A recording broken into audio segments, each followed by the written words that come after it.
Hi friends, இன்றைக்கி நம்ம தக்காளி தொக்கு தான் பார்க்க போகிறோம். இது தக்காளி தொக்குன்னு சொல்லலாம், தக்காளி சட்னின்னு சொல்லலாம். நம்ம வெளியில் எங்கேயாவது போகிறோம், 2 நாளைக்கு ட்ராவலுக்கு போகும்போது இந்த சட்னி கண்டிப்பாக உங்களுக்கு யூஸ் ஆகும். ஒரு சப்பாத்தி, பூரி இந்த மாதிரி சாதத்துக்கே கூட தொட்டு சாப்பிட்லாம். நல்லாயிருக்கும். உங்களுக்கு ட்ராவலுக்கு ஈஸியாக இருக்கும் இந்த சட்னி. வாங்க எப்படி செய்கிறதுன்னு பார்க்கலாம். ஒரு கடாயில் ஒரு 3 ஸ்பூன் எண்ணெய் விட்டுக்கோங்க. கடுகு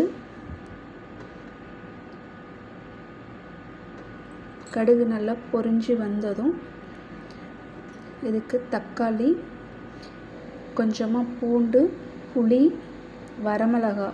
வரமிளகாவும் புளியும் ஊற வச்சுக்கணும். கொஞ்சமாக ஊற வச்சுட்டு அதோட 4 பல் பூண்டு, வெறும் தக்காளி மட்டும்தான், வெங்காயம் சேர்க்கக்கூடாது. தக்காளி மட்டும் சேர்த்து நல்லா பேஸ்ட்டு மாதிரி அரைச்சி இந்த மாதிரி கடாயில் வதக்கி விட்டுக்கணும். நல்லா தண்ணி சுண்டி வரணும், நல்லா கொதிக்கணும். கொதிக்க விட்டு நல்லா ஆற விட்டு எடுக்கணும். இப்போ நல்லா கொதித்து வந்திருக்கு. இன்னும் நல்லா இந்த தண்ணி ஃபுல்லாக ட்ரை ஆகணும். தண்ணி ஃபுல்லாக ட்ரை ஆகி நம்ம ஊற்றின எண்ணெய் கொஞ்சமாக அப்படியே பிரிஞ்சு மேலே வரணும். மேலே வரும்போது தான் நம்ம இதை இறக்கி எடுக்கணும். இது இன்னும் நல்லா சுண்டட்டும், வெயிட் பண்ணலாம்.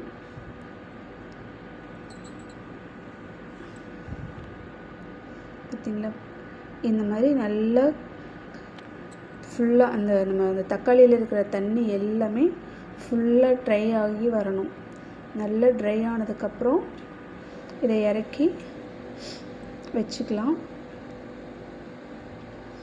அவ்வளோதாங்க. இது கோதுமை தோசை, சப்பாத்தி, பூரி, சாதத்துக்கு எல்லாத்துக்குமே தொட்டு சாப்பிட்லாம். இதில் கொஞ்சம் எண்ணெய் விட்டிங்கன்னா இன்னும் நல்லா டேஸ்ட்டாக இருக்கும் சாப்பிட. வெளியில் எங்கேயாவது போகும்போது இதை நீங்கள் பிளான் பண்ணிக்கலாம். நல்ல டேஸ்ட்டான சாப்பாடு,